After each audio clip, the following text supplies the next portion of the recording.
ya alhamdulillah. Bergabung ada 23 ini yang gabung. Alhamdulillah juga Kiai Saiful sudah hadir di tengah-tengah kita. Insyaallah. Assalamualaikum Kiai. Waalaikumsalam Ustaz. Sehat Ustaz Samsul? Sehat-sehat Kiai, alhamdulillah. Alhamdulillah. Baik, Bapak Ibu sekalian, Kiai Saiful ini sudah tidak asing lagi di dunia perhajian atau di dunia keluarga besar Alamin Mulia Lestari. Beliau merupakan salah satu pembimbing haji maupun pembimbing umroh di PT Alamin Mulia Lestari ya, Masya Allah. Baik, Bapak Ibu, Kiai ada slide yang mau ditampilkan? Silahkan jika Ada. ada. Oke, siap. Silahkan. Bentar. Baik, Bapak Ibu, Masya Allah ini sudah hadir semua. Silahkan di kolom chat ditulis. Sebentar Ustaz ya. Saya download dulu sebentar ya. Di kolom chat ditulis ya. Ditulis siap. Silahkan di kolom komentar diramaikan dulu. Tulis siap. Kita tahu siapa saya. Jangan-jangan ini Bu Fri Susilawati, makasih banyak. Bismillah, siap.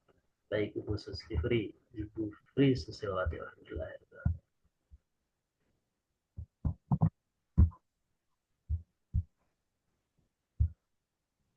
Oke, ada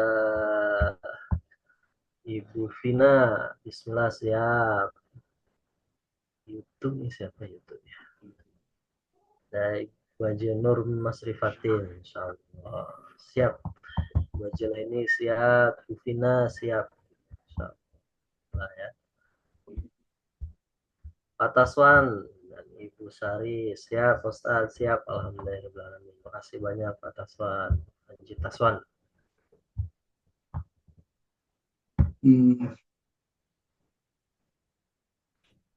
Dari Saya kirim ke Ustaz Samsul ya.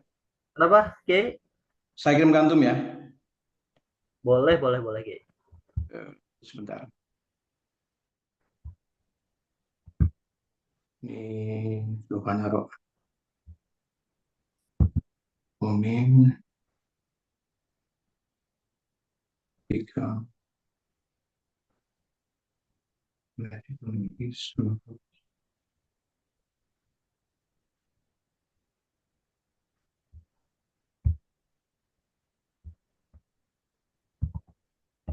Ibu Elia, makasih Ibu Elia dan Pak Muhammad Haidir. Ibu Triharia, siap. Alhamdulillah. Sudah saya kirim Ustaz. Baik, Kiai. Silahkan Kiai, waktu dan segalanya saya serahkan ke Kiai. Bisa langsung dimulai Kiai sambil saya proses untuk. Oke, siap. Bentar.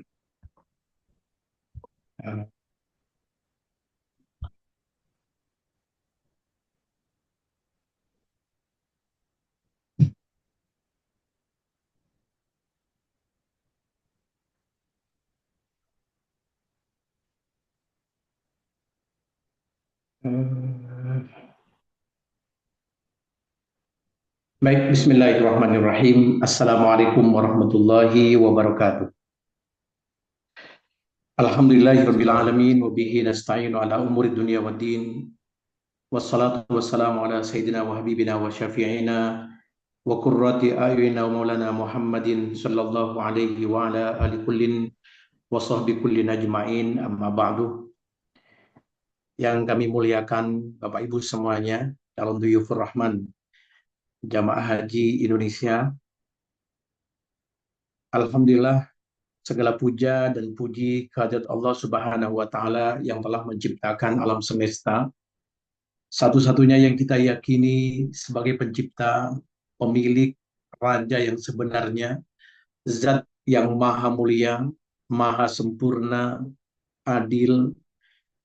Dialah yang menggantikan siang dan malam, yang menurunkan hujan dari langit dan memenuhi segala kebutuhan kita, baik makanan, minuman, dan sebagainya. Dan Allah yang Maha Pencipta dan Maha Sempurna hanya meminta kepada kita untuk menikmatinya dan berterima kasih kepadanya. Kalimat terima kasih bahasa lainnya adalah bersyukur, dan Allah Subhanahu wa taala telah memudahkan kita agar bisa berterima kasih kepadanya dengan satu kalimat yang semuanya mudah mengucapkan, penuh dengan berkah, yaitu alhamdulillah. Maka senantiasa saudaraku semuanya, jamaah semuanya yang seiman, kita mengucapkan alhamdulillah ini. Selanjutnya kita sampaikan salam hormat kita penuh dengan cinta dan rindu kepada manusia terbaik, manusia yang telah membawa kepada kita hukum halal dan haramnya Allah, ya. Sehingga kita tahu panduan hidup, kita tahu mana yang diperintahkan, kita tahu mana yang dilarang oleh Allah, dan mengucapkan satu kali salam hormat kepadanya dihitung sebagai ibadah oleh Allah Subhanahu wa taala dan dibalas dengan 10 kali tambahan rahmat. Dan rahmat ini ada pengampunan dosa, ditinggikan derajat kita, kemudian dipenuhi hajat-hajat kita, dan sebagainya. Oleh karena itu, sholawat serta salam senantiasa kita curahkan kepada, kita sampaikan kepada baginda Nabi Muhammad Sallallahu Alaihi Wasallam. Sudah bisa ditampilkan, Ustaz Samsul?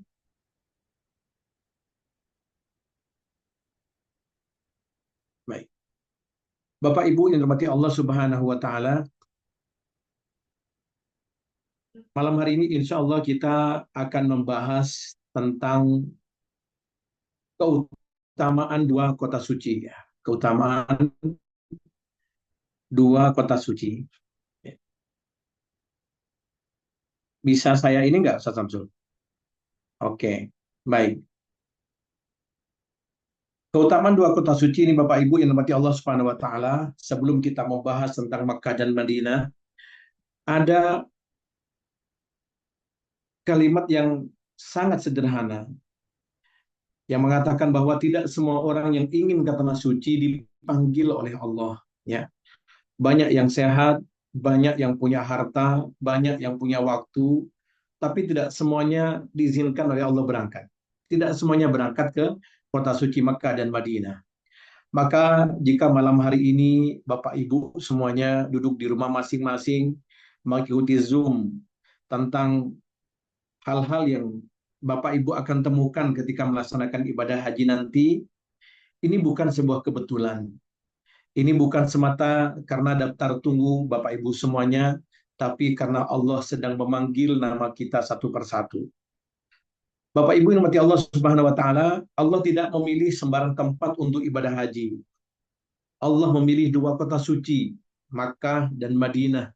Yang kita kenal Makkah merupakan kota tauhid, sedangkan Madinah merupakan kota cinta. Makkah mendidik kita untuk tunduk, Madinah menenangkan hati yang lelah. Masya Allah.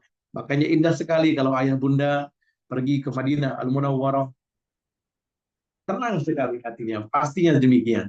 Beda ketika kita di Mekah, rasa takut kita untuk memperbanyak taubat istighfar kepada Allah kita dapatkan ketika di Mekah. Namun di Madinah, Masya Allah, ketenangannya luar biasa. Kita mendapatkan cinta dan rahmat dari Allah melalui kasih sayang Nabi-Nya. Bapak Ibu yang dirahmati Allah Subhanahu wa taala, hal pertama yang akan kita rasakan di Mekah adalah ihram.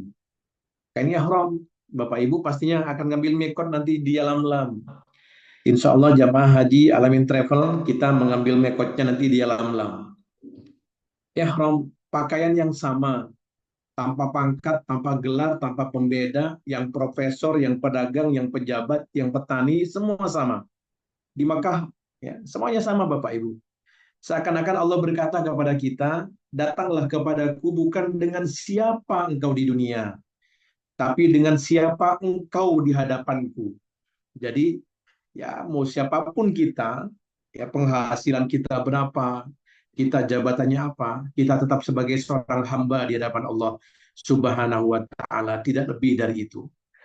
Bapak Ibu yang dirahmati Allah Subhanahu wa taala, ketika kita bicara Mekah, sebelum kita masuk ke tentang keutamaan dua kota suci Mekah dan Madinah, izinkan saya menyampaikan beberapa hadis Rasulullah Shallallahu Alaihi Wasallam.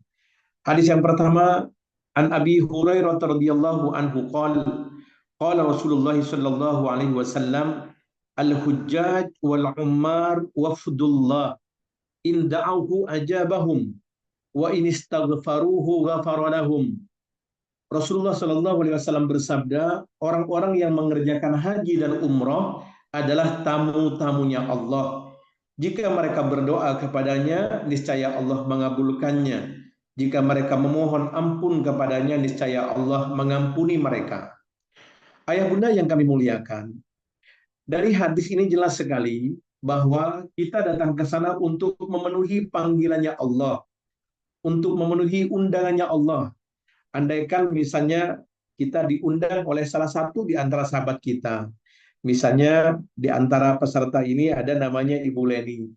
Ini Masya Allah nih, putra-putra beliau lagi ada yang di Yordan, Masya Allah.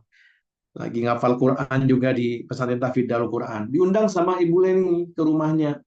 Pastinya beliau bukan hanya sekedar mengundang kita. Masa kita hanya pelengok di rumahnya kan nggak mungkin. Pasti dijamu oleh beliau, dikasih minuman, dikasih makan dan sebagainya dan sebagainya. Sama ketika kita diundang oleh Allah Subhanahu wa taala menyambut panggilan Allah, undangan Allah. Makanya di sini Nabi menyebutkan al-hujjaj wal ammar wafdullah, ya. Kita merupakan delegasi atau tamu-tamunya Allah, maka barang siapa yang berdoa akan diijabah oleh Allah Subhanahu wa taala. Silakan lanjut Ustaz. Selanjutnya, hadis berikutnya, an Abdullah bin Umar radhiyallahu anhu maqal, fa innaka idza kharajta min baitika ta'ummul baital haram. Saya sengaja menulis hadis ini karena keutamaan haji dan umroh insya Allah sudah Bapak Ibu kuasai. Disampaikan oleh gurunda kita Kiai Haji Ahmad Kosasi, dan mungkin di travel-travel sebelumnya ketika ayah bunda melaksanakan ibadah umroh tentang bahwa antara satu umroh dengan umroh yang lain menjadi kafarat daripada dosa-dosanya. Ini penting harus kita ketahui Bapak Ibu. Karena ketika kita diperintahkan oleh Allah untuk melakukan amal ibadah, kita boleh menyempatkan diri sejenak beberapa menit, beberapa jam membaca apa sih keutamaan yang Allah perintahkan kepada kita. Termasuk malam hari ini kita akan membahas tentang dua keutamaan kota suci Mekah dan Madinah. Insya Allah ini hanya sekedar pengantar di awal, nanti akan kita beberapa menit ke depan kita sampaikan tentang keutamaan dua kota suci Mekah dan Madinah. Hadis yang berikutnya dari Abdullah bin Umar, ini dari putranya Umar bin Khattab radhiyallahu anhu, beliau berkata, ini kalimatnya keren sekali Bapak Ibu. Fa innaka idza kharajta min baitika tu ummul baital haram la tad'u naqataka huffan wa la tarfa'uhu illa kataballahu laka bihi hasanatan wa maha anka khoti'atan. Sesungguhnya ketika engkau keluar dari rumahmu menuju Baitul Haram Ka'bah, tidaklah untamu meletakkan telapak kaki dan tidak pula mengangkatnya, melainkan Allah menuliskan untukmu satu kebaikan dan menghapus dari kamu satu kesalahan. Ini penting ayah bunda yang kami cintai. Apa hubungannya dengan kita? Bapak Ibu yang mati Allah, kita pengen melaksanakan ibadah suci, ibadah di kota suci Mekah dan Madinah. Otomatis sejak awal Bapak Ibu mengendarai kendaraan Bapak Ibu, datang ke Al-Amin Travel untuk mendaftarkan dirinya sebagai calon peserta jamaah haji Indonesia, ini sudah termasuk di sini Bapak Ibu. Ya, jadi di sini keluar dari rumah untuk menuju Baitullahil Haram, bukan hanya sekadar habis manasik nanti di hotel kemudian berangkat ke Makkah, tidak. Dari awal Bapak Ibu menanamkan niat, datang ke travel, kemudian datang manasik, datang ke acara yang memang acara itu menunjang untuk keberangkatan kita, maka sebanyak itu pula pahala yang kita dapatkan dari Allah Subhanahu wa taala. Putaran roda kendaraan itu sebanyak itu Bapak Ibu kita mendapatkan pahala dari Allah Subhanahu wa taala. Makanya ini luar biasa, ini ibadah yang sangat luar biasa. Lanjut Ustaz. Kemudian hadis yang ketiga disebutkan dari ibunda kita. Sebelumnya ada lagi Ustaz? Ada lagi sebelumnya? Ini setelahnya. Sebelumnya Ustaz. Iya. Sebelumnya Ustaz.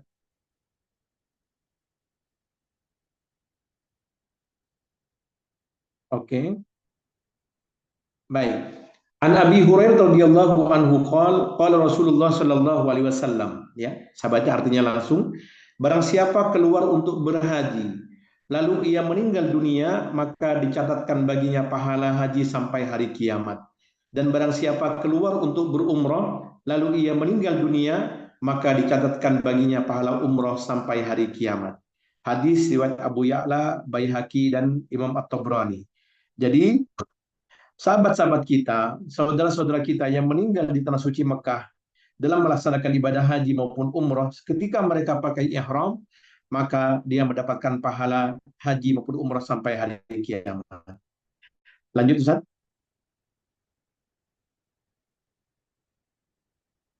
Nah ini menarik Bapak Ibu. Disebutkan Anna Aisyah radhiyallahu anha qalat qala li Rasulullah sallallahu alaihi wasallam inna laki minal ajri ala qadri nasabaki, ya, nasabiki wa nafaqatiki. Rasulullah bersabda kepada Aisyah radhiyallahu anha, sesungguhnya pahala yang engkau peroleh sesuai dengan kadar kelelahanmu dan nafkah yang engkau keluarkan. Hadis riwayat Bukhari dan Muslim. Bapak Ibu yang kami muliakan, tentunya haji plus dengan haji reguler beda, ya. Haji furoda juga beda. Semakin banyak yang kita keluarkan nafkah kita, harta kita, maka di sini disebutkan semakin banyak juga pahala yang kita dapatkan dari Allah Subhanahu wa taala. Makanya ada salah seorang ustadz, seorang kiai, guru-guru kita menyampaikan, jangan pelit buat diri kita untuk ibadah. Ya, ketika kita mampu untuk lebih, misalnya di bintang 4, kenapa kita harus ngambil bintang 3? Ketika kita bisa di bintang 5, kenapa ngambil bintang 4 misalnya? Sedangkan kita dikasih, jadi di sini disebutkan kata Nabi, sesungguhnya pahala yang kau peroleh sesuai dengan kadar kelelahanmu dan nafkah yang kau keluarkan. Hadis riwayat Bukhari dan Muslim. Lanjut Ustaz, kita masuk ke materi. Selanjutnya Bapak Ibu yang dirahmati Allah Subhanahu wa taala, keutamaan kota Mekah. Yang pertama, ya, di antara keutamaan kota Mekah adalah Mekah adalah kota suci sejak awal penciptaan.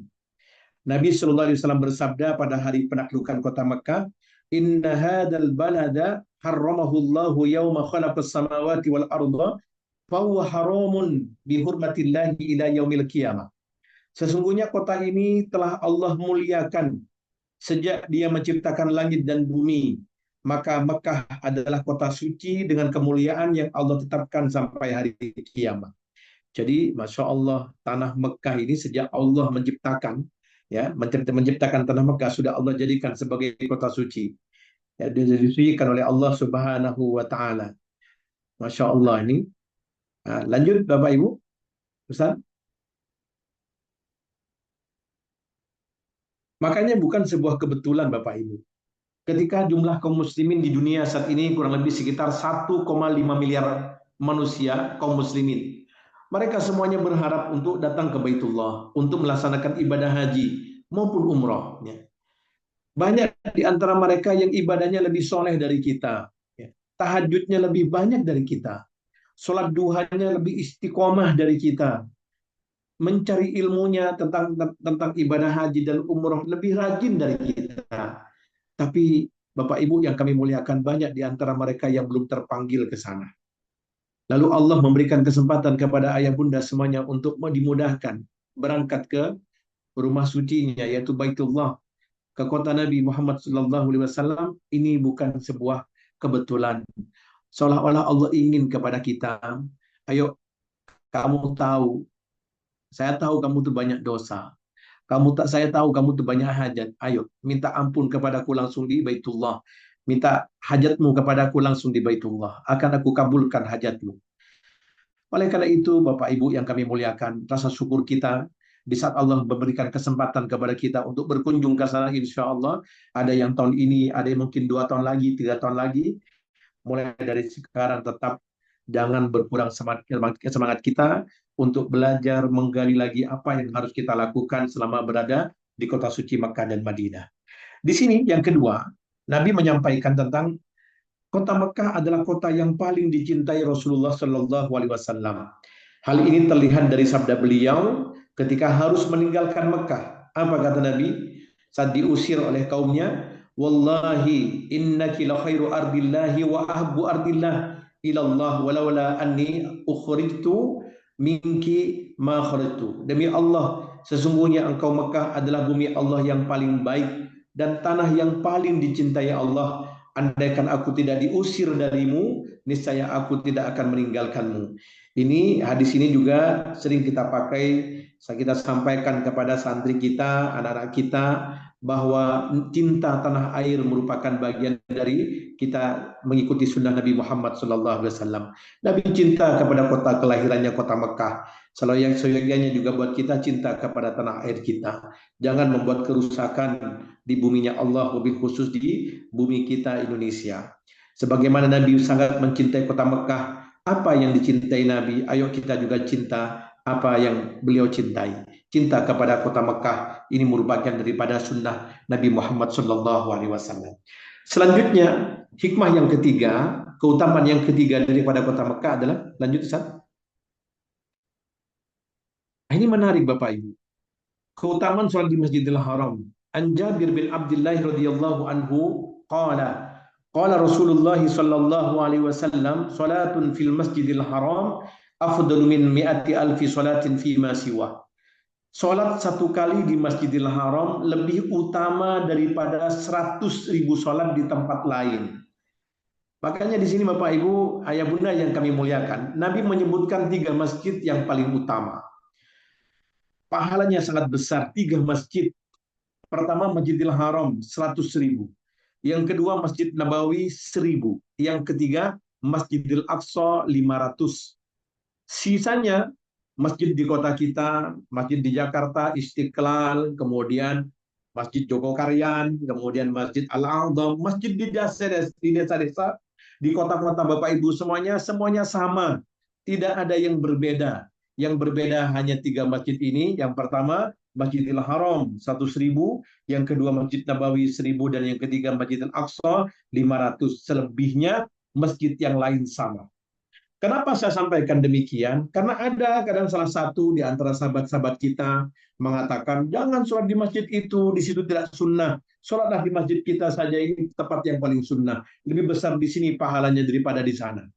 Kadang ada yang mengklaim demikian. Boleh kita suka terhadap satu masjid. Saya lebih nyaman sholat di Istiqlal. Saya lebih nyaman sholat di masjid rahmatan lil alamin. Saya lebih nyaman sholat di Masjid Nabawi yang berada di mana? Di Banjarwijaya misalnya. Itu nggak ada masalah. Tapi kalau seandainya mengecilkan masjid yang lain, ini tidak boleh.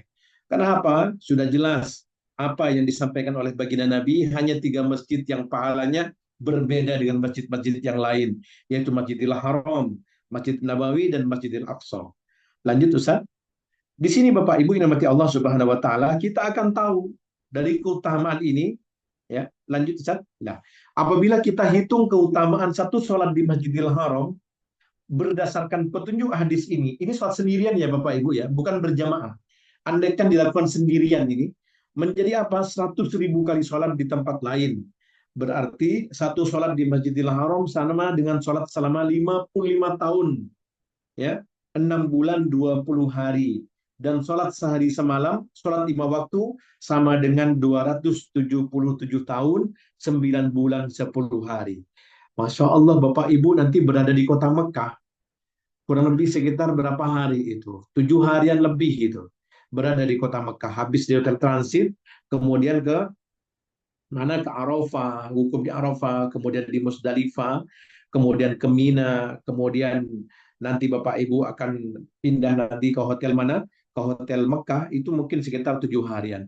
Bisa kebayang ya, bisa kebayang satu hari aja seperti 277 tahun, 9 bulan, 10 hari. Bagaimana seandainya dikali sekian hari, dikali 10 hari misalnya, bisa kebayang pahalanya kayak apa Bapak Ibu. Itu kalau dilakukan sendiri. Bagaimana dilakukan berjamaah, senantiasa Bapak Ibu berjamaah di Masjidil Haram bersama imam-imam Masjidil Haram, tentunya pahalanya berbeda daripada yang ada di depan Bapak Ibu semuanya ini. Lanjut Ustaz. Makanya di sini ada ulama yang mengatakan, ya, Imam Hasan Basri, beliau salah seorang tabi'in, mengatakan puasa sehari di Makkah sama dengan puasa 100.000 hari. sedekah 1 dirham, di sana mungkin 1 real ya, sedekah 1 real sama dengan 100.000 rial, dan setiap kebajikan digandakan menjadi 100.000 kali lipat.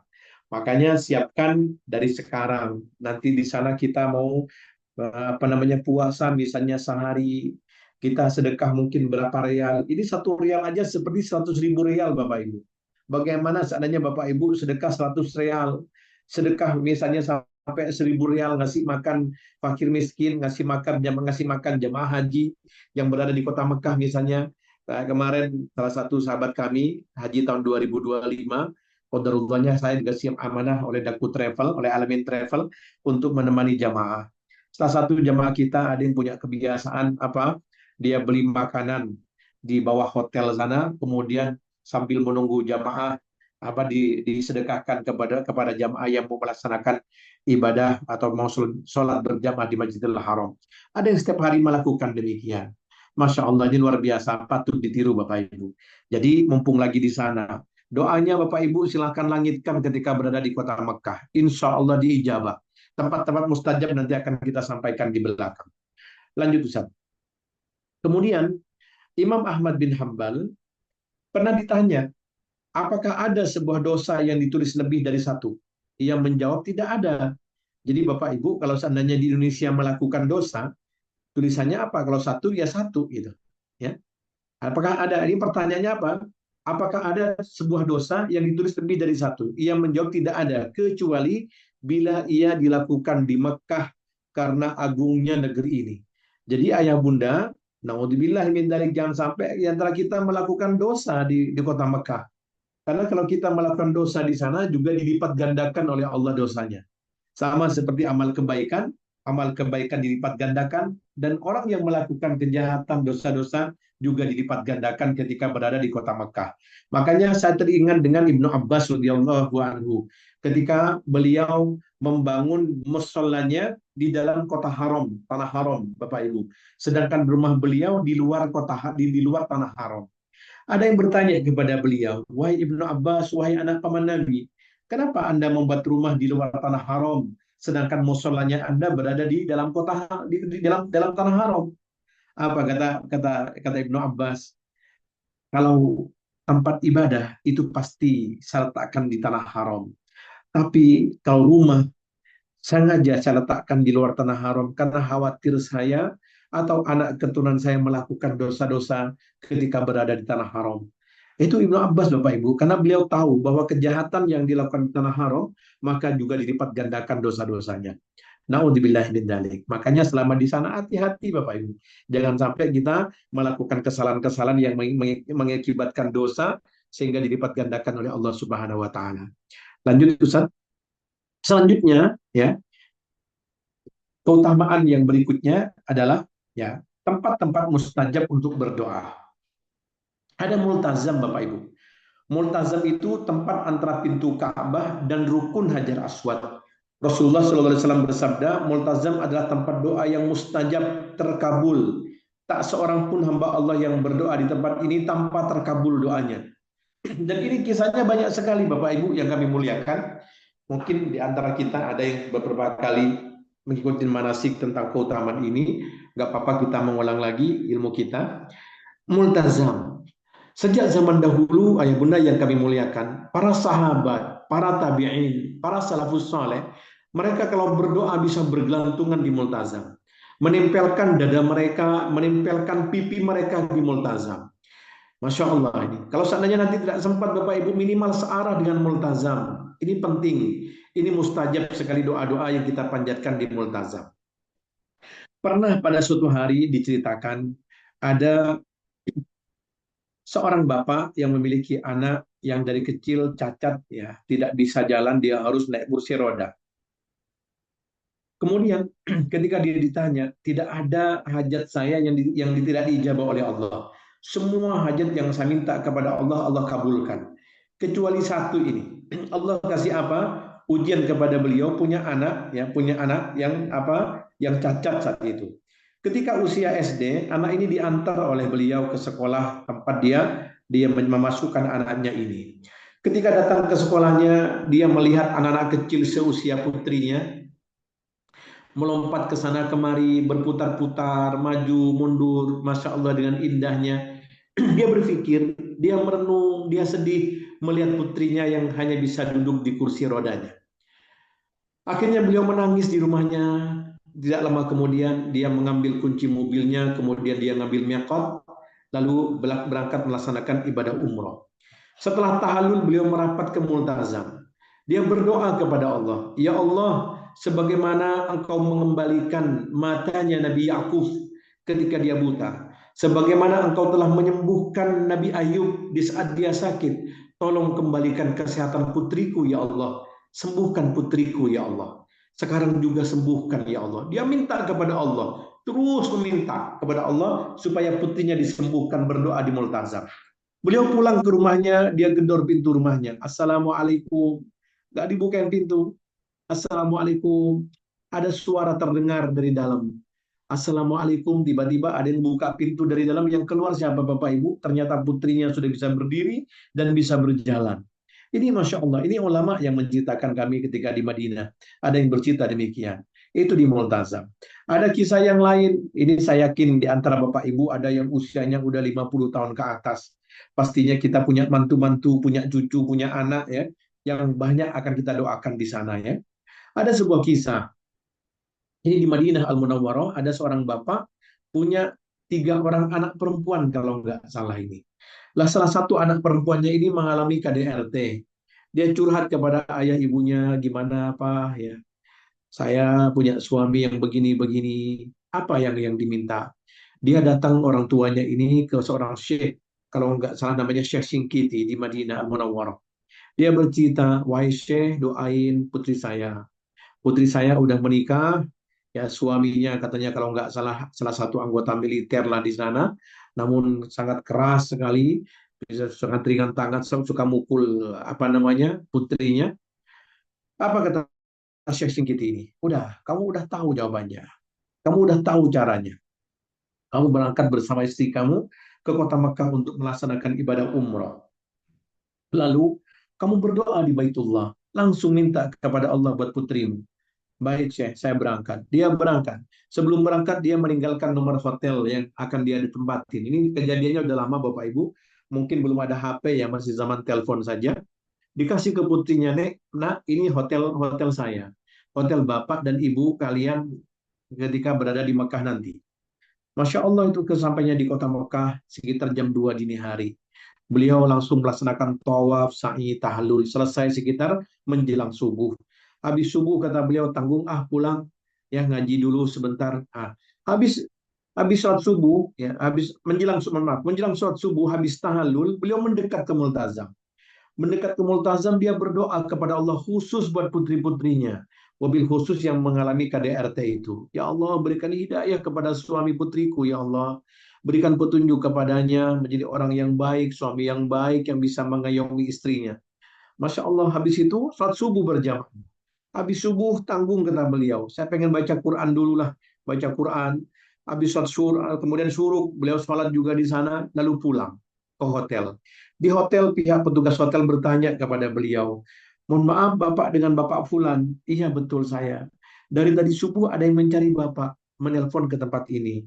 "Baik, ini nomornya." Oh, ditelepon satu-satu. Ya, ditelepon. Anak pertama mengatakan nggak ada masalah, alhamdulillah baik-baik saja. Anak kedua juga mengatakan demikian. Anak yang ketiga ketika ditanya, "Nak, kamu nelpon Bapak tadi, Nak?" Dia berkata apa? "Iya Pak, tadi saya nelpon Bapak." "Kenapa?" "Alhamdulillah tadi sebelum adzan subuh suami saya ngebangunin saya. Dia menangis, dia minta maaf kepada saya dan berjanji tidak akan melakukan perlakuan kasar lagi kepada putrinya ini." Masya Allah, ini langsung diijabah oleh Allah. Makanya hati-hati ketika berdoa di sana Bapak Ibu. Karena doa yang nggak niat doa saja itu bisa diijabah. Apalagi sengaja berdoa ya. Apalagi sengaja berdoa dan berdoanya bukan di tempat di negeri kita tapi di kota Makkah Al-Mukarramah di depan Baitullah. Ada sebuah kisah Bapak Ibu. Ini supaya apa? Supaya Bapak Ibu berhati-hati dengan omongan.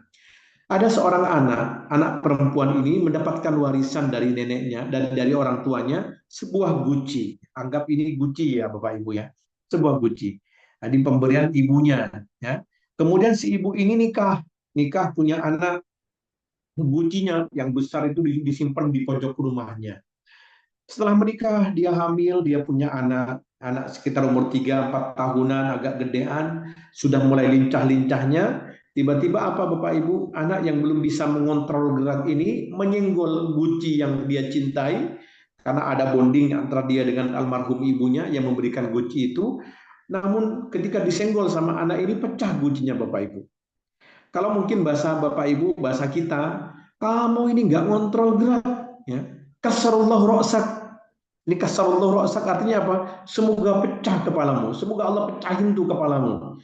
Ini memang nggak bagus, tidak pantas diucapkan oleh seorang ibu, seorang bapak, nggak boleh sampai ngomong kasar mendoakan buruk buat putra putrinya. Orang ini mengatakan kasarullah ro'sak, semoga pecah kepalamu itu. Masya Allah, dan ibu ini belum istighfar kepada Allah atas ucapannya. Belum istighfar. Masya Allah, hari berganti minggu, minggu berganti bulan, berbulan berganti tahun. Kemudian setelah sekian tahun kemudian anak ini tumbuh dewasa dan bekerja di sebuah konstruksi bangunan. Dia sebagai kontraktor bangunan. Di saat dia kerja, tiba-tiba ada benda jatuh dari atas dan tepat kena ke kepalanya dan kepalanya pecah, Bapak Ibu. Kemudian ditelepon ibunya bahwa terjadi kecelakaan, dibawalah jenazah ini ke depan ibunya. Ibunya menangis histeris, teriak-teriak. Kenapa demikian? Karena dia mengingat beberapa puluh tahun yang lalu ketika dia marah gara gucinya dipecahin sama anaknya, dia mengatakan kasallallahu, semoga Allah pecahin kepalamu anak. Makanya pecah beneran Bapak Ibu. Contoh ini ya. Contoh yang kedua, misalnya contohnya siapa?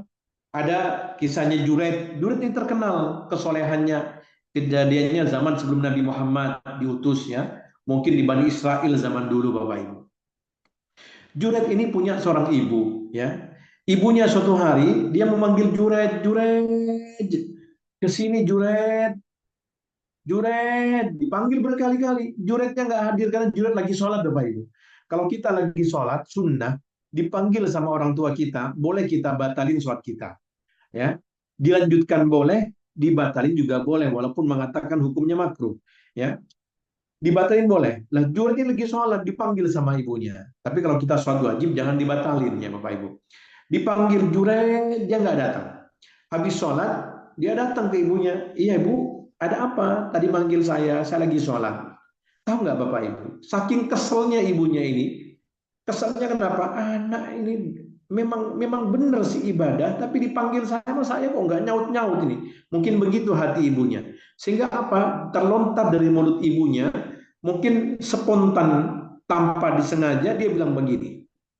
Nah, saya doain kamu, ya. Kamu tidak akan mati sebelum kamu melihat senyumnya perempuan pezina. Ya. Ini coba doanya benar nggak? Nggak benar Bapak Ibu. Makanya hati-hati.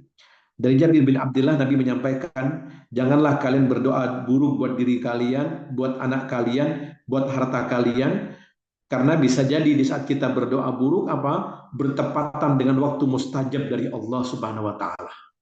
Lah Juret ini dikatakan demikian, nak, saya sumpahin loh kamu benar-benar gak akan mati sebelum kamu melihat apa? Senyumnya perempuan berzina. Benar Bapak Ibu, beberapa tahun kemudian ada seorang perempuan jatuh cinta kepada Juret, namun Juret menolaknya. Lalu perempuan ini berzina dengan siapa? Dengan pengembala sapi Bapak Ibu. Lalu hamil. Ketika hamil ditanya, siapa yang menghamili kamu? Perempuan ini dengan entengnya menjawab, Juret. Ya. Dengan entengnya perempuan ini mengatakan Juret yang menghamili saya.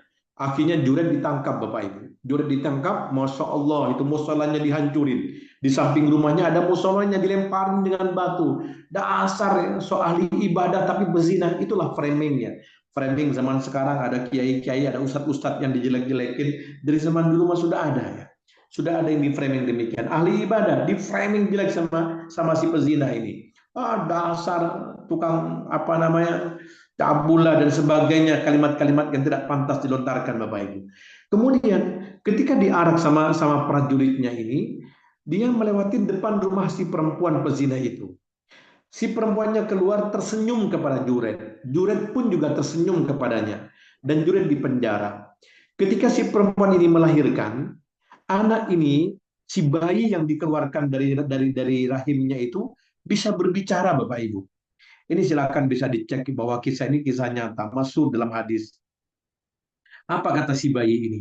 Bapak saya itu bukan juret. Bapak saya itu bukan juret. Terus siapa bapak kamu? Bapak saya itu pengembala sapi. Akhirnya juret dibebaskan Bapak Ibu, dibebaskan dari penjara. Namun yang bikin raja penasaran, raja bertanya kepada juret, wahai juret, kenapa kemarin ketika engkau diarak di depan rumah si pezina itu, dia tersenyum melihatmu dan engkau juga tersenyum melihatnya. Makna senyum kalian itu apa? Gitu. Junaid berkata, dia tersenyum kepadaku karena makarnya berhasil untuk memenjarakan aku. Terus makna senyum kamu kepada dia itu apa? Aku tersenyum kepada dia karena aku teringat beberapa tahun sebelumnya ibu saya pernah berkata kepadaku, wahai Junaid, kamu tidak akan mati sebelum engkau melihat senyumnya perempuan pezina. Naudzubillah min dzalik. Bapak Ibu yang dirahmati Allah Subhanahu wa taala, itu doa yang terpeleset saja, omongan yang terpeleset. Bukan doa, tapi berbarengan dengan waktu mustajab dari Allah terjadi Bapak Ibu. Lalu bagaimana Bapak Ibu saat ini nanti berdoa di depan multazam, disengajakan berdoa, bukan terlontar spontanitas, sengaja berdoa buat hajat Bapak Ibu, buat hajat putra-putrinya, buat hajat keluarganya, sahabat-sahabatnya. Itu pertama. Kemudian doanya di mana lagi? Di tempat-tempat mustajab. Lah yang biasa aja diijabah oleh Allah, apalagi Bapak Ibu melontarkan doa-doanya di tempat-tempat mustajab. Insya Allah, Allah ijabah doa Bapak Ibu semuanya. Ini multazam. Tempelkan dada Bapak Ibu, berdoa di depan multazam. Makanya Bapak Ibu, kalau coba nih yang pernah ibadah haji maupun umroh, di antara kita ada nggak ketika kita berdiri di depan Ka'bah, ada doa yang paling dominan kecuali apa? Minta ampunan dan dijauhkan dari api neraka. Gak ada. Ya, ada sih minta lunas hutang, ada minta dikasih rezeki, ada. Tapi yang paling banyak kita ucapkan di depan Baitullah apa? Minta ampun kepada Allah, taubat kepada Allah. Ya, minta diberikan apa? Nikmat di akhirat kepada Allah, diberikan surganya Allah Subhanahu Wa Taala, dijauhkan dari neraka. Itu yang paling banyak kita lantunkan di depan Baitullah. Yang kedua, ada namanya Hijr Ismail, bangunan terbuka berbentuk setengah lingkaran. Hijr Ismail, insya Allah Bapak Ibu udah tahu semuanya tempatnya. Itu juga barang siapa yang sholat dalam Hijr Ismail, pahalanya seperti pahala sholat di dalam Ka'bah. Silahkan ikut antrian Bapak Ibu. Kemarin tuh ada laki-laki jam berapa, terus kemudian perempuan jam berapa, ada waktunya. Silahkan ikut antriannya, walaupun lama, tapi insya Allah sholat di dalamnya tenang, nyaman, indah gitu. Kemudian habis sholat langsung tempelkan badan Bapak Ibu ke Ka'bah. Ya, karena ulama-ulama zaman dulu pun juga melakukan menempelkan badannya ke Ka'bah sambil berdoa kepada Allah Subhanahu Wa Taala. Selanjutnya ada makom Ibrahim, batu tempat pijakan Nabi Ibrahim. Bapak Ibu boleh berdoa di belakangnya, ya walaupun agak jauhan, jangan pas di belakang makom, karena pastinya akan mengganggu orang yang sedang tawaf. Jauh di belakangnya tidak masalah. Kemudian dia berdoa, kemudian berdoa kepada Allah di tempat tersebut. Lalu berdoa juga di Bukit Safa dan Marwah. Tempat-tempat ini Nabi Muhammad SAW sudah melakukan. Para sahabat-sahabat juga melakukan. Insya Allah di sesi yang lain tentang amalan-amalan sunnah di Masjidil Haram dan Masjid Nabawi, insya Allah mungkin di pertemuan yang akan kita sampaikan. Ngapain para sahabat ini di Multazam? Ngapain sahabat ini di Hijr Ismail? Ngapain orang soleh ini di Makom Ibrahim dan seterusnya? Masya Allah. Bapak Ibu yang dirahmati Allah Subhanahu Wa Taala, ketika di masjid-masjid tertentu di tanah air kita, ini masjidnya banyak para walinya. Ini wali-wali Allah banyak di masjid ini. Tidak menjadikan masjid itu lebih utama daripada Masjidil Haram. Tidak menjadikan masjid itu lebih utama daripada Masjid Nabawi. Tidak menjadikan masjid itu lebih utama daripada Masjidil Aqsa. Tidak, semuanya sama di mata Allah masjid-masjid yang ada. Yang membedakan apa? Kehusuan kita ketika kita sholat. Bagaimana kejernihan hati kita, itu yang membedakan. Kalau masjidnya sama, yang membedakan hanya 3 masjid ini. Selanjutnya, Ustaz, lanjut. Lalu habis ini coba kita lihat gambarnya. Ini rukun Yamani, ada Hijri Ismail ya. Ini multazam antara Hajar Aswad dan pintu Ka'bah, ada namanya multazam. Ini barangkali ada yang baru mau melaksanakan ibadah haji, belum pernah umroh misalnya. Insya Allah ya, ini hanya sekedar pengenalan saja. Lanjut Ustaz. Selanjutnya kita akan terbang ke Madinah Al-Munawwarah. Ya. Madinah. Ya. Madinah Al-Munawwarah. Masya Allah, Bapak Ibu. Madinah, indah sekali Bapak Ibu. Tadi saya sampaikan 1,5 miliar kaum muslimin ya, yang berada di dunia ini. Kalau kita tanya, mau nggak mereka datang ke Madinah? Pasti mereka mengatakan mau. Selama ini kita bersolawat kepada Nabi Muhammad SAW di rumah kita. Namun insya Allah ketika nanti kita melaksanakan ibadah haji, kita akan langsung bersimpu di raudhah, berdoa di raudhah. Berdoa di depan apa? Di Masjid Nabawi. Kita mengirimkan salam kepada baginda Nabi Muhammad sallallahu alaihi wasallam, kepada baginda Umar bin Khattab, Umar bin Utsman bin Affan, kepada Abu Bakar As-Siddiq dan para sahabat-sahabat lainnya. Kita akan melakukan itu nanti di sana. Tapi perlu nggak Bapak Ibu ketahui bahwa perjalanan Nabi ke Madinah pastinya berbeda dengan perjalanan Bapak Ibu. Perjalanan Bapak Ibu pertama kali datang ke Madinah disambut dengan Masya Allah pesawat yang sangat dingin. Kemudian turun di bandara disambut dengan AC yang sangat dingin. Kemudian sepanjang jalan penuh dengan bunga-bunga, sejuk bis kita. Lalu masuk ke kamar hotel, dingin, Masya Allah. Jalan ke masjid Nabawi, Masya Allah, dalam masjid juga dingin. Coba Bapak bayangkan Bapak Ibu. Nabi kita Muhammad SAW ketika datang pertama kali ke Madinah. Beliau merupakan anak dari Abdullah bin Abdul Muttalib. Abdullah menikah dengan seorang perempuan bernama Aminah. Habis menikah, yang namanya seorang suami, dia harus bertanggung jawab memberikan nafkah kepada istrinya. Akhirnya dia berdagang. Ternyata di saat yang bersamaan Abdullah sedang berada di rahim ibunya, sekitar berusia sekitar 1 bulan 2 bulanan di kandungan Aminah. Abdullah berangkat ke negeri Syam untuk berdagang. Sepulang dari negeri Syam, Bapak Ibu, Abdullah singgah di mana? Di rumah bibi-bibinya, keluarganya. Karena Hashim punya istri orang Madinah dari Bani Najjar, ya, dari suku Khazraj kalau nggak salah, nikah di Madinah. Kemudian punya anak Syaibah, ya, punya anak Syaibah. Syaibah atau yang kita kenal dengan Abdul Muttalib. Abdul Muttalib punya anak siapa? Abdullah ini. Jadi neneknya Abdullah berada di Bani Najjar di Madinah Al-Munawwarah. Jadi Nabi hijrah ke sana ya bukan rumah orang lain, tapi memang rumah moyangnya juga berada di Madinah dari Bani Najjar. Kemudian, Masya Allah, ternyata jatuh sakit. Semakin hari semakin parah dan meninggal dunia di Madinah Al-Munawwarah. Sayyidah Aminah ketika menunggu di rumahnya kok nggak datang-datang suaminya. Ternyata dapat kabar dari kafilah-kafilah yang lain bahwa suami tercintanya yang baru berusia pernikahannya hanya beberapa bulan saja, ternyata sudah dipanggil oleh Allah Subhanahu wa taala. Nabi Muhammad lahir kemudian disusuin di sekitaran Taif di Bani Sa'ad oleh Halimatus Sa'diyah. Ketika usia 6 tahun dikembalikan kepada Aminah. Aminah mengajak putranya Muhammad kecil kemana untuk ziarah ke Madinah. Hanya ditemenin sama siapa? Sama Ummu Aiman, budak yang ditinggalkan oleh Abdullah. Jadi mereka bertiga berangkat ke Madinah Al-Munawwarah. Aminah, Rasulullah bersama Ummu Aiman. Sesampainya di Madinah, Bapak Ibu, bertiga yang masih kecil Muhammad. Nabi kita masih kecil bersama Ummu Aiman dan Aminah. Sesampainya di Madinah, Masya Allah, duduk di depan pusara bapaknya. Wahai Muhammad anakku, ini makam ayahmu nak, ini makam ayahmu. Masya Allah, ya, dikenalkan oleh ibunya, suami istri yang solehah, sudah ditinggal mati, ya, sudah ditinggal wafat oleh suaminya, tapi dia masih berbakti kepada keluarganya, keluarga suaminya, mengenalkan kepada anaknya siapa tante-tantenya, bibi-bibinya, encing-encingnya, om-omnya. Ini makam bapak kamu, nak. Masya Allah, di depan makam Abdullah, Nabi dikenalkan oleh ibunya. Kemudian dikenalkan lagi rumah tantenya, bibinya dikenalkan kepada baginda Nabi Muhammad SAW. Tidak lama setelah itu mereka pulang. Jalan kaki Bapak Ibu. Jarak Madinah ke Mekah itu kurang lebih sekitar 500 km lebih. Jalan kaki Nabi Muhammad. Jalan terus ke arah selatan menuju kota Mekah sampai 150 km. Sampailah mereka di sebuah kampung namanya Abwa. Di padang pasir namanya Abwa Bapak Ibu. Di Abwa ini ternyata Masya Allah Aminah jatuh sakit. Dia makin lama semakin bertambah hari, semakin bertambah waktu, Masya Allah semakin parah sakitnya Bapak Ibu.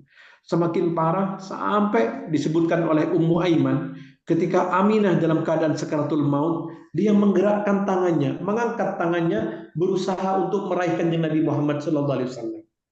mau meraih, memeluk Nabi Muhammad SAW. Tiba-tiba beliau jatuh sakit dan meninggal dunia di Abwa. Masya Allah, apa yang terjadi Bapak Ibu? Hanya satu orang perempuan, Ummu Aiman, dan Nabi kita kecil, Nabi Muhammad kecil di situ. Apa yang mereka lakukan? Mereka menggali tanah seadanya. Tidak ada orang yang lewat di situ. Sampai dikatakan 2-3 harian mereka berdua menggali tanah untuk mengubur jenazah daripada ibunda beliau itu Aminah. Kemudian dikuburkanlah Aminah. Setelah saya dikuburkan, diajak oleh Umayman, ayo Muhammad kita pulang. Apa kata beliau? Jangan tinggalkan ibuku. Jangan tinggalkan ibuku. Pulanglah Nabi Muhammad ke Mekah. Tidak langsung dibawa ke rumahnya, tapi dibawa ke rumah kakeknya Abdul Muttalib. Abdul Muttalib bertanya kepada Rasulullah, wahai Muhammad, di mana ibumu nak? Kenapa kamu hanya berdua dengan Ummu Aiman? Di mana ibumu? Nabi Muhammad yang masih berusia 6 tahun mengatakan, Ummi matat. Ummi matat. Ibuku wafat. Ibuku meninggal, wahai kakek. Dipeluklah sama Abdul Muttalib. Anta waladi haqqan. Engkau adalah anakku, wahai Muhammad. Masya Allah, Nabi Muhammad datang ke sana. Bisa dibayangkan panasnya kayak apa Bapak Ibu, 500 km perjalanan. Berbeda pastinya dengan perjalanan kita. Makanya jangan sia-siakan. Ketika Allah kasih kesempatan kepada ayah bunda semuanya bisa sholat di Raudhah. Nikmat yang luar biasa.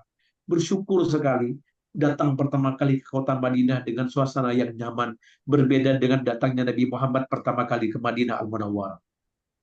Di sini banyak keutamaan Bapak Ibu. Apa keutamaan pertama? Madinah sebagai kota suci. Inna Ibrahim harrama Makkah wada'an li ahliha. Wa inni haramtul Madinata kama harrama Ibrahim Makkah. Wa inni da'autu fi sa'iha wa muddiha bimislai ma da'a bihi Ibrahim li ahli Makkah. Apa artinya? Sesungguhnya Ibrahim telah mengharamkan Makkah dan mendoakan penduduknya. Dan sesungguhnya Kalau aku bisa langsung tidur aja. mengharamkan. Bisa sumpah Dan bangunan. sesungguhnya, ya, halo, bisa dilanjutkan? Oke. Dan sesungguhnya aku mengharamkan Madinah sebagaimana Ibrahim telah mengharamkan Makkah. Dan sesungguhnya aku juga berdoa agar setiap sok dan mudnya diberkahi 2 kali lipat dari yang didoakan Ibrahim untuk penduduk Makkah. Makanya di sini dari hadis ini Bapak Ibu, itu di Madinah makanan setiap soknya, setiap mudnya diberkahi. Masa 2 kali lipat daripada daripada di kota Mekah. Makanya kalau ada sahabat kita yang lagi umrah, lagi haji, dikasih oleh-oleh kurma, dari mana nih kurma Madinah? Pasti berkah. Walaupun hanya dikasih sebutir kurma, insya Allah berkah. Nah ini penting ya Bapak Ibu. Yang kedua, silakan lanjut Ustaz. Utapan yang kedua dari Madinah Al-Munawwarah, jaminan syafaat bagi orang yang menanggung kesusahan di Madinah dan meninggal di dalamnya. Nabi berkata, "Man sabaru ala da'waiha kuntu lahu syafi'an aw syahidan yaumal qiyamah." Siapa bersabar dengan kesukaran di Madinah, maka aku akan memberi syafaat atau menjadi saksi untuknya pada hari kiamat. Di sini ayah bunda yang kami cintai, seandainya nanti Bapak Ibu berada di Madinah, Allah kasih kesulitan. Berupa apa misalnya penyakit asam urat kambuh, kolesterol kambuh, jantung kambuh misalnya, naudzubillah, diabetes misalnya, dan lain sebagainya. Berbagai macam penyakit misalnya kambuh. Apa yang terjadi? Kemudian kita sabar. Sabar, kehabisan makanan misalnya. Waduh, kehabisan catering nih, kehabisan, insya Allah nggak terjadi. Tapi andaikan terjadi, waduh, kita sabar. Kita nggak ngedumel, kita sabar. Kita insya Allah termasuk apa yang disampaikan dalam hadis ini. Man sabaru ala waiha, siapa yang bersabar dengan kesukaran, kesulitan di Madinah, maka aku akan memberikan syafaat atau menjadi saksi untuknya pada hari kiamat. Lanjut Ustaz. Kemudian yang ketiga disebutkan, ini doanya Umar bin Khattab radhiyallahu anhu. Umar bin Khattab berdoa. Apa doanya? Allahumma rzuqni syahadatan fi sabilika waj'al mauti fi baladi rasulika sallallahu alaihi wasallam. Ya Allah, karuniakanlah aku syahid di jalanmu dan jadikan kematianku di negeri Rasulmu sallallahu alaihi wasallam. Baik, Bapak Ibu, kita skip sebentar. Hadis yang berada di depan Bapak Ibu semuanya. Saya ingin keluar dari tema ini, sedikit keluar dari tema yang hadis yang dibacakan Umar bin Khattab radhiyallahu anhu dari doa beliau. Dulu Bapak Ibu, ketika Nabi sebelum hijrah ke Madinah, saat beliau berada di kota Mekah, ada orang Badui, ya, sahabat dari pedalaman datang ke Rasulullah, dia masuk Islam. menyatakan syahadat di depan Nabi, dan Nabi menerima syahadat beliau. Ketika Nabi mau hijrah ke Madinah, perintah hijrah turun, apa kata Nabi? Beliau berkata kepada sahabat-sahabatnya, tolong sampaikan kepada sahabatku si Badui itu. Sampaikan kepada sahabatku yang dari Badui, dari pedalaman itu, untuk hijrah juga ke Madinah. Beliau hijrah, Bapak Ibu. Yang orang Badui ini hijrah ke Madinah. Kemudian ketika di Madinah turunlah perintah perang. Turun perintah perang, dia juga berperang dan menang ketika perang. Kemudian harta rampasannya dikumpulkan oleh Nabi dan dibagi-bagi.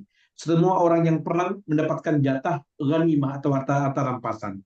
Dicari oleh Nabi, kemana si Badui ini, kok nggak ada? Dicari, mana ya si Badui itu? Nggak ada ya Rasul, beliau nggak hadir. Ya udah, ini titip ya, ghanimah tolong berikan kepadanya. Ini harta halal, berikan kepadanya. Sahabat Nabi mencari rumahnya orang Badui ini. Ketika ketemu, assalamualaikum wahai sahabatku, ini ada ghanimah dari Rasulullah, diberikan kepada engkau. Apa kata laki-laki ini? Apa ini? Ini ghanimah dari Nabi. Baik, saya bawa ke Nabi. Ghanimahnya dibawa kepada Rasulullah. Dicarilah Nabi, ternyata ketemu sama Nabi di sebuah tempat. Apa kata beliau ini? Ya Rasulullah, apa ini? Apa ini ya Rasulullah? Ini ghanimah wahai sahabatku. Ini harta halal, engkau berhak mendapatkannya karena juga berkontribusi ketika perang kemarin. Ini berhak kamu mendapatkan ini. Ya Rasulullah, coba perhatikan Bapak Ibu. Aku masuk Islam bukan demi ini. Aku masuk Islam ya, bukan demi apa? Demi ghanimah, bukan. Aku masuk Islam ya Rasulullah supaya aku ketika berperang ada anak panah yang menancap di leherku, lalu aku tersungkur dan mati, lalu aku masuk ke surganya Allah. Itu yang aku inginkan ya Rasulullah, bukan ghanimah. Apakah Nabi marah? Apa kata Nabi? Oh iya. Apa kata Nabi? Intasdukillah yasdukka. Coba apalin nih. Intasdukillah yasdukka. Artinya apa? Kalau benar niatmu jujur karena Allah, wahai sahabatku, kalau benar nih ucapanmu jujur karena Allah, insya Allah Allah akan memudahkan engkau mencapai cita-citamu. Akhirnya dikembalikan ke Nabi ghanimahnya dan diberikan kepada yang lain. Apa yang terjadi Bapak Ibu? Terjadi peperangan lagi. Ketika usai perang, jenazah-jenazah kaum muslimin dihantarkan ke depan Nabi untuk disolatin. Lah ternyata ada jenazahnya si Badui itu. Nabi bertanya, huwa, apakah dia itu yang dari Badui itu? Iya ya Rasulullah. Masya Allah, Nabi menyampaikan di depan sahabat-sahabatnya, intasdukillah yasdukka. Kalau kalian semuanya jujur kepada Allah, niat kalian, keinginan kalian, cita-cita kalian, maka Allah yang akan menyelesaikan akhirnya. Masya Allah Bapak Ibu, sahabat Nabi yang satu ini yang dari Baduy bukan terbunuh karena pedang, bukan terbunuh karena pukulan tangan, bukan terpenuh karena tendangan orang-orang kafir, tapi dia terbunuh karena anak panah yang menancap di lehernya sesuai dengan apa yang dia sampaikan kepada Nabi Muhammad SAW. Sama seperti Umar bin Khattab, kembali ke hadis yang berada di depan Bapak Ibu. Ini bukan hadis ya, doanya Umar bin Khattab. Apa doanya beliau? Ya Allah, karuniakanlah aku sahid di jalanmu dan jadikan kematianku di negeri Rasulmu Sallallahu Alaihi Wasallam. Ada sahabat yang bertanya kepada Umar bin Khattab, wahai Umar, bagaimana Anda akan mati syahid sedangkan Anda berada di Madinah? Madinah negeri yang damai, sentosa, nyaman, damai, nggak ada perang di Madinah. Bagaimana akan mati syahid, wahai Umar? Kalau Anda pengen mati syahid, datang ke negeri Syam, datang ke Mesir, datang ke Baghdad, datang ke Irak, maka Anda mungkin akan mati syahid di sana. Tetapi Bapak Ibu, cita-citanya Umar bin Khattab tertanam kuat di dalam hatinya. Dia berdoa, Allahumma rzuqni syahadatan. Ya Allah, berikanlah aku kesahidan. Ternyata benar Bapak Ibu. Datang siapa? Abu Lu'lu'ah Al-Majusi. Datang dan dia membunuh Umar bin Khattab ketika sholat dengan menggunakan pisau sampai perutnya robek Umar bin Khattab radhiyallahu anhu. Terbunuh di tangan orang kafir sehingga beliau mati syahid. Meninggal dalam keadaan syahid di Madinah Al-Munawwarah sesuai dengan apa yang disebutkan tadi, intasdukillah yasdukka. Kalau engkau punya cita-cita, punya keinginan, bismillah, jujur kepada Allah, Allah akan menyelesaikan cita-cita yang dan keinginan yang kita inginkan. Begitu Bapak Ibu. Lanjut Ustaz. Kemudian keutamaan yang lain daripada kota Madinah Al-Munawwarah, tepatnya kembali keimanan.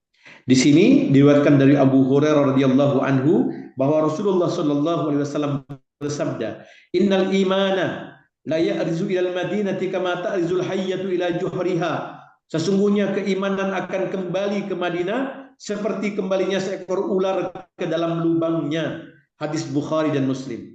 Maksudnya apa? Bapak Ibu, calon-calon duyufur rahman yang dirahmati Allah Subhanahu wa taala. Ular itu ketika dia keluar dari sarangnya, dia akan kembali ke sarangnya. Sama, iman itu juga akan kembali ke Madinah. Maksudnya apa, Ustaz? Ini cara ciri-ciri orang yang beriman itu, dia pengen kembali dan terus kembali ke Madinah. Dia udah umroh berkali-kali. Ustaz, baru aja sebulan kemarin saya pulang umroh. Kok masih pengen ya umroh lagi? Saya pengen ke Madinah. Ya. Makanya Nabi mengatakan kalau seandainya mereka mengetahui sesungguhnya Madinah lebih baik kepada mereka daripada yang lain buat mereka. Nah ini tentang keutamaan Madinah itu baik sekali buat kita, kata Nabi. Ya, Masya Allah. Ini orang-orang yang beriman dia akan pengen kembali ke Madinah. Beberapa tahun yang lalu, Bapak Ibu, saya kenalan dengan seorang mutawif. Dia pusing di depan lift, dia bingung gitu. Saya tanya, ada apa Ustadz? Iya nih Ustadz, saya bingung. Bingung kenapa? Saya punya jamaah Ustadz, baru aja kita nyampe Madinah kemarin. Sekarang dia minta diantar ke Mekah, ke Jeddah. Dia pengen nunggu teman-teman yang lain di Jeddah. Dia mengatakan kepada saya, Ustadz, ayo dong anterin saya ke Jeddah. Ngapain di Madinah? Nggak nyaman di Madinah. Semakin hari kok semakin sempit di Madinah. Saya nggak nyaman di sini. Saya pengen pulang duluan aja lah. Saya ketemu teman-teman nanti di Jeddah. Masya Allah seperti itu Bapak Ibu. Kemudian kejadian lagi, tasbihnya dia tuh hilang di masjid. Ya, sebelumnya tasbihnya hilang di Masjid Nabawi. Dia marah-marah ke petugas ke mutawifnya. Ustadz, tolong cariin tasbih saya. Di mana jatuh hilangnya Pak? Di dalam Masjid Nabawi. Tolong cariin sampai dapat. Ya Allah Pak, gimana caranya Pak? Lah, kan ada CCTV. Ustadz datang aja ke petugasnya cari tukang kontrol CCTV di mana barangkali ketemu tasbih saya. Masya Allah, Bapak Ibu yang dirahmati Allah Subhanahu Wa Taala. Ada yang model-model demikian. Ya ada yang nggak tahu jamaah travel mana kita nggak tahu. Ya dibikin nggak nyaman di Madinah. Makanya di antara tanda keimanan kita apa? Orang yang beriman insya Allah ingin selalu bolak-balik ke Madinah Al-Munawwarah. Mudah-mudahan kita termasuk yang di dalamnya Bapak Ibu. Amin. Ya Rabbal Alamin. Lanjut Ustaz. Kemudian selanjutnya, bebas dari taun dan dajjal. Diriwayatkan dari Abu Hurairah radhiyallahu anhu dari Rasulullah sallallahu alaihi wasallam bersabda, di pintu-pintu masuk masjid di pintu-pintu masuk Madinah terdapat para malaikat sehingga wabah taun dan dajjal tidak bisa memasukinya. Dajjal nggak bisa masuk ke kota Makkah. Dajjal nggak bisa masuk ke kota Madinah. Makanya nanti ketika Dajjal datang ke kota Madinah, tidak ada ya disebutkan oleh para ulama di Madinah itu yang penghuninya nanti hanya orang-orang baik saja. Yang tidak baik akan keluar sendirinya dari kota Madinah. Makanya kita, wah saya pengen tinggal di Madinah saja. Iya, kalau Anda niatnya benar-benar. Tapi ya supaya nanti selamat dari Dajjal. Lah, kalau Dajjal datang, Dajjal tidak tinggal apa? Dia nggak bisa masuk ke kota Madinah. Tapi kakinya ketika dihentakkan ke tanah Bapak Ibu kakinya, maka orang-orang munafik yang berada di kota Madinah, mereka akan keluar dari Madinah. Sehingga yang tersisa orang-orang baik saja. Masya Allah, itu Madinah Al-Munawwarah. Disebutkan oleh ada guru saya yang cerita bahwa setiap gang, setiap kampung, setiap gang yang berada di kota Madinah itu dijaga oleh malaikat-malaikat Allah Subhanahu wa taala. Nah, itu Madinah Bapak Ibu. Ya, lanjut Ustaz. Lanjut. Nah, Madinah adalah tempat yang penuh berkah dan kebaikan. Ia Taibah, Madinah, ia menghilangkan segala keburukan sebagaimana api yang menghilangkan kotoran pada perak. Hadis riwayat Muslim. Lanjut Ustaz.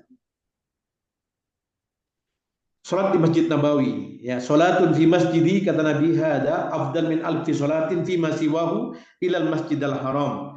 Satu salat di masjidku lebih baik daripada 1000 salat di masjid lainnya kecuali Masjidil Haram. Hadis riwayat Muslim nomor 1394. Jadi tadi saya sampaikan kalau Masjidil Haram 1000, kalau Masjid Nabawi 1000, kalau Masjidil Aqsa 500. Nah ini Masya Allah ya.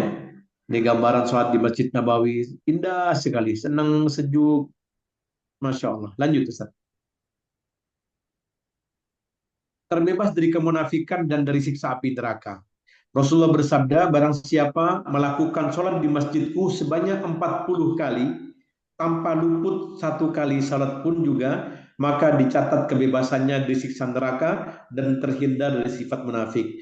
Jadi kalau seandainya Bapak Ibu berada di Madinah sampai 9 hari atau 8 hari, 40 waktu ya, sehari kan 5, sekitar butuh 8 hari. Dari subuh sampai ketemu Isya, tidak ketinggalan sholat berjamaah di masjid selama 8 harian atau selama 40 waktu, maka di sini fadilahnya apa? Terbebas dari siksa api neraka dan terhindar dari sifat munafik. Baik, lanjut Ustaz. Kemudian selanjutnya, ya, keutamaan Masjid Kuba. Barang siapa yang bersuci dari rumahnya, kemudian pergi ke Masjid Kuba dan sholat di dalamnya, maka baginya pahala seperti pahala menunaikan ibadah umroh. Hadis riwayat Ibnu Majah. Ini juga masyhur. Nanti Bapak Ibu silakan bersuci di hotel, kemudian sholat di Masjid Kuba 2 rakaat, 4 rakaat boleh, bisa sholat duha boleh, bisa sholat hajat juga boleh, maka pahalanya seperti pahala ibadah umroh. Belum lagi nanti Bapak Ibu ziarah ke makam Baqi, ada 10.000 sahabat dikubur di situ. Belum lagi Bapak Ibu nanti akan ziarah ke makam syuhada Uhud, Masya Allah, ya, itu juga dapat pahala ziarah yang luar biasa. Dan kemudian kita ziarah ke makam Nabi, ke makam Abu Bakar As-Siddiq, ke makam siapa lagi? Umar bin Khattab radhiyallahu anhu. Lanjut Ustaz. Sudah selesai saja. Baik. Yang terakhir Bapak Ibu, belum saya cantumkan di materi ini.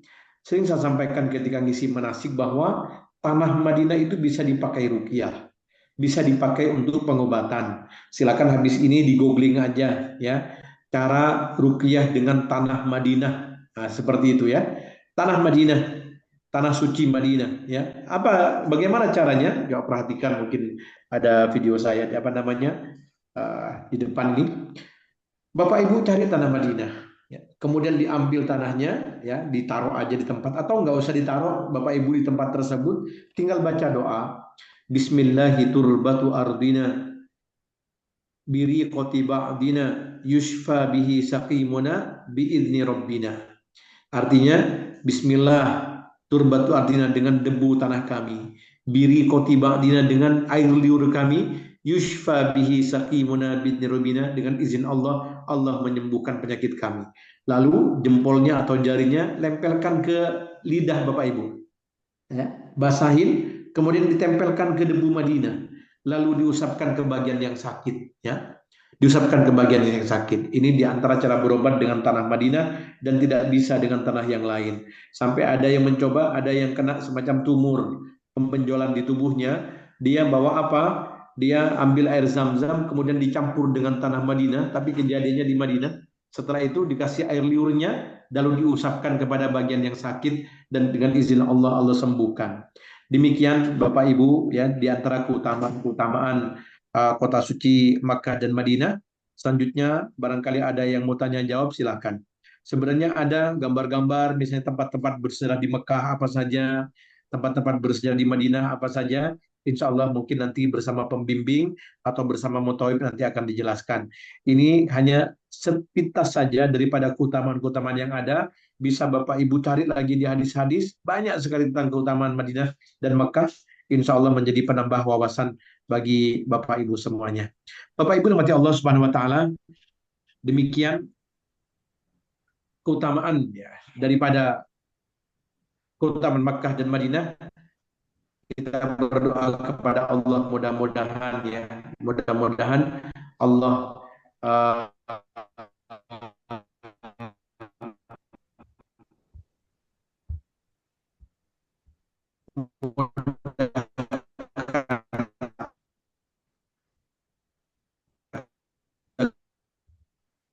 barangkali ada yang mau bertanya, disilakan.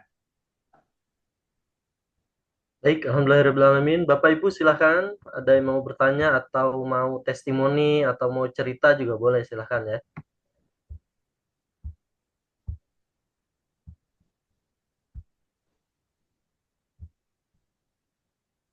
Baik, silahkan Bapak Ibu. Boleh lewat chat atau juga lewat langsung dinyalakan audionya, boleh silahkan.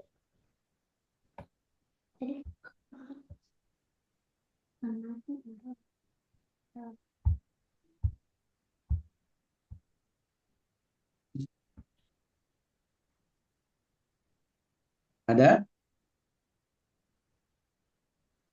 Baik, silakan Bapak Ibu. Kalau nggak ada, nggak apa-apa. Kita tutup aja dengan doa nanti, Ustaz. Masya Allah, alhamdulillah. Baik, Bapak Ibu, alhamdulillah. Oh ya, ada nih dari Pak Fauzan Azima. Baik, Pak Ustadz, bagaimana sikap kita kalau memang nggak bisa dapat masjid mau masuk ke tempat mustajab tadi? baik. Pertama begini, kalau makasih Pak doanya, apa namanya pertanyaannya. Kalau untuk sofa dan marwah, insya Allah semuanya kebagian. Ya. Kemudian malah disebutkan oleh para ulama, semua tanah suci itu termasuk yang diijabah oleh Allah kalau kita berdoa, mustajab doanya. Terlebih lagi di dalam Masjidil Haram, dimanapun kita berada di Masjidil Haram itu juga tempat-tempat mustajab. Kita berada di tempat mustajab di Masjidil Haram. Apalagi misalnya kita datang ke tempat mustajab yang memang ada hadis-hadisnya, seperti tentang multazam, tentang makom Ibrahim, kemudian tentang Hijri Ismail.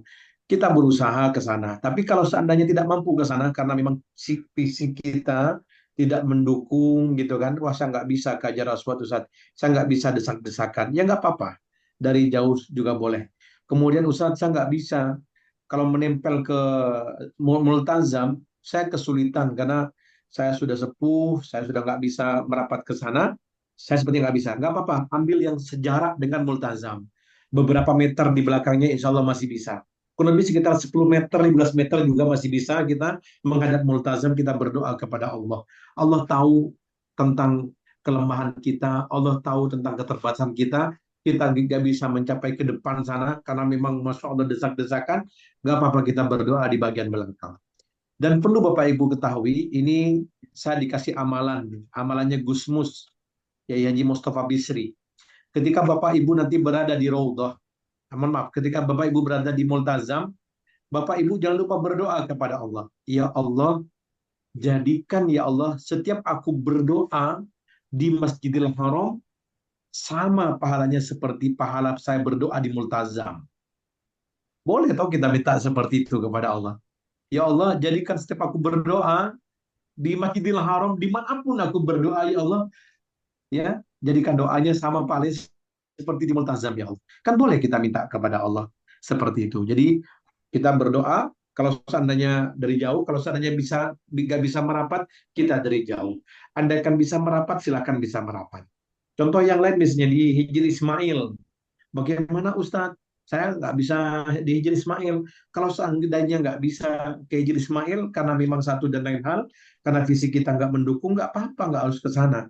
Karena walaupun kita nggak ke sana, tidak mengurangi keabsahan umroh kita, tidak mengurangi keabsahan haji kita. Ya, andai kan nggak bisa ke mana, ke Hijri Ismail, bolehlah kita mungkin nempel ke dinding Ka'bah. Bisa Bapak Ibu nanti ajak Kiai Kusasi atau siapa pembimbingnya nanti, atau Kiai Muhajirin atau Kiai Haji Ahmad Jamil atau Ustadz Unang misalnya kan, silakan Ustadz minta antar, saya pengen menempel di Ka'bah, saya pengen berdoa di depan Ka'bah, boleh nggak apa-apa, nanti juga akan diantar ke Ka'bah Bapak Ibu. Insya Allah jamaah haji yang berangkat, jamaah umroh yang berangkat sama Alamin Travel, ketika tidak ada udur syar'i, nggak sakit misalnya, nggak haid, insya Allah rata-rata mereka semuanya sudah pernah berdoa di tempat-tempat yang mustajab itu. Insya Allah nanti dibantu sama pembimbing, sama mutawifnya Bapak Ibu. Itu Sat. Baik, alhamdulillah. Terima kasih banyak Pak Fauzan tadi ya. Baik, masih ada Bapak Ibu, silakan.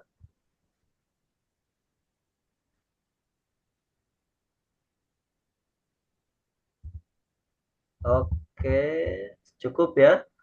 Ya, Baik, alhamdulillah. Bapak Ibu, para Doi Rahman, Masya Allah ya.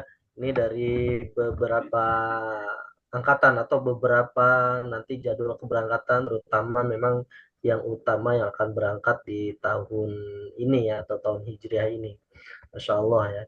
Jadi sudah mulai ramai sekali tentang perhajian. Mudah-mudahan yang berangkat dapat kesempatan di tahun Hijriah ini, baik maupun yang sudah keluar pasti ataupun yang masih dalam cadangan ya, karena baru keluar lagi kemarin cadangan, mudah-mudahan dimudahkan oleh Allah Subhanahu wa taala.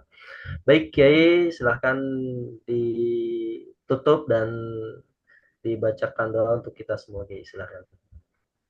Baik, a'udzubillahi minasyaitonir rajim. Bismillahirrahmanirrahim. Alhamdulillah dan yuafi ni'amahu wa yukafi mazidah. Ya Rabbana lakal hamdu kama yanbaghi li jalali wajhikal karim wa li 'azimi sultanik. Allahumma salli ala sayyidina Muhammad al-Fatih lima ughliq wal khatim lima sabaq nasiril haqqi bil haqqi wal hadi ila siratikal mustaqim wa ala alihi haqqa qadrihi wa miqdaril azim. Allahumma ighfir lana dhunubana wa dhunuba walidayna warhamhuma kama rabbayana shighara wa li jami'il mu'minin wal mu'minat wal muslimin wal muslimat al ahya minhum wal amwat innaka ya maulana sami'un qaribun mujibud da'awat wa ya qadiyal hajat. Allahumma inna nas'aluka hubbak wa hubba man ahabbak wa hubba amrin yuqribuna ila hubbika ya rabbal alamin. Allahumma ij'al jam'ana hadha jam'an mubarakan marhuma wa tafarruqana min ba'dihi tafarruqan ma'suman maimuna wa la taj'al fina wa la ma'ana syakiyan wa la mahruma. Allahumma arzuqna ziyarata baitikal mu'azzam wa rasulikal mukarram fi hadzal 'am wa fi kulli 'am bi ahsanil hal. Rabbana hab lana min azwajina wa dhurriyyatina qurrata a'yun waj'alna lil muttaqina imama. Rabbana atina fid dunya hasanah wa fil akhirati hasanatan wa qina adzabannar wa adkhilnal jannata ma'al abrar ya aziz ya ghaffar ya rabbal alamin. Subhana rabbika rabbil izzati amma yasifun wa salamun al mursalin walhamdulillahi rabbil alamin. Kita baca Al-Fatihah Bapak Ibu, mudah-mudahan dengan fadilah baca Fatihah ini Allah mudahkan Bapak Ibu semuanya, kita semuanya, hajat-hajat kita dikabulkan oleh Allah, dimudahkan oleh Allah, termasuk hajat kita untuk berangkat ke kota suci Makkah dan Madinah. Mudah-mudahan Allah lancarkan, Allah mudahkan. Ala hadin niyah wa kulli niyatin salihah ila hadirin Nabi Mustafa Sayyidina Muhammadin wa ala alihi wa sahbihi ajma'in. Al-Fatihah. A'udzu billahi minasyaitonir rajim. Bismillahirrahmanirrahim. Alhamdulillahirabbil alamin arrahmanir rahim maliki yaumiddin. Iyyaka na'budu wa iyyaka nasta'in. Ihdinas siratal mustaqim. Siratal ladzina an'amta 'alaihim ghairil maghdubi 'alaihim waladdallin. Amin. Terima kasih Ustaz Samsul dan Bapak Ibu semuanya. Mudah-mudahan ada manfaatnya. Jazakumullah khairan. Wassalamualaikum warahmatullahi wabarakatuh. Waalaikumsalam. Waalaikumsalam warahmatullahi wabarakatuh. Baik, terima kasih banyak Kiai. Alhamdulillahirabbil alamin, Bapak Ibu sudah selesai pemaparan dari Kiai Haji Saiful Bahri. Alhamdulillah, Masya Allah ya, banyak sekali hal-hal baru yang bisa kita serap, bisa kita pelajari, dan mudah-mudahan ini jadi bekal kita semua. Baik Bapak Ibu, kita sama-sama tutup acara di kelas malam hari ini dengan baca Hamdalah, Alhamdulillahirabbil alamin. Alhamdulillahirabbil alamin. Jika asyhadu alla ilaha illa anta nastaghfiruka wa natubu ilaik. Terima kasih banyak dari saya. Mudah-mudahan Bapak Ibu semua sehat, terutama Pak Haji Heru beserta rombongan yang akan berangkat di tahun 6 nanti, sehat selalu dan insya Allah dimudahkan segala sesuatunya. Juga Bapak Ibu para jamaah haji, alamin mulai lestari. Jadi Bapak Ibu silahkan juga bisa merekomendasikan untuk yang belum daftar haji, mudah-mudahan bisa mendaftar haji, bisa ke Alamin Mulia, bisa kontak saya atau Mbak Nur atau tim dari Alamin Mulia Travel. Baik, terima kasih banyak sekali lagi. Mudah-mudahan di bulan Rajab ini sebentar lagi Sya'ban dan masuk ke Ramadan. Mudah-mudahan Bapak Ibu semua sehat dan Bapak Ibu semua diberikan keberkahan oleh Allah Subhanahu wa taala. Demikian dari saya, terima kasih banyak semuanya. Assalamualaikum warahmatullahi wabarakatuh. Waalaikumsalam warahmatullahi wabarakatuh. Terima kasih Ustadz. wabarakatuh. Sama-sama udah. Terima kasih Pak Ridwan. Sama-sama. Terima kasih Pak Fauzan, Bu Julia, Pak Lukman, Bu Leni, Masya Allah, Bu Leni semangat terus. Selama Pak Hari, kasih banyak, Masya Allah Pak Yoyo, makasih banyak Bu Vina, Bu Triharia terima kasih, Bu Sumena, Ibu Rubingah, Masya Allah, Ibu Mardiatut, dan semua jamaah ya, izin saya tutup. Oke, Saiful makasih banyak ya, izin pamit.